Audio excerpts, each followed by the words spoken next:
शिक्षणासाठी अमेरिकेत गेले. तिथे फक्त उकडलेले बटाटे खाऊन दिवस काढले. अमेरिकेतल्या थंडीत कुरकुरत जीवाचा आकांताने अभ्यास केला आणि भारतातील पहिली महिला डॉक्टर हा सन्मान मिळवला.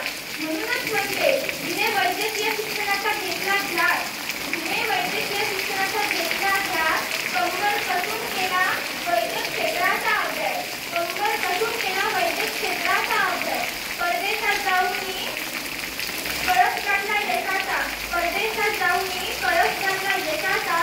भारतातील पहिली महिला डॉक्टर हा मान आहे फक्त आनंदीबाई जोशी यांचा. भारतातील पहिली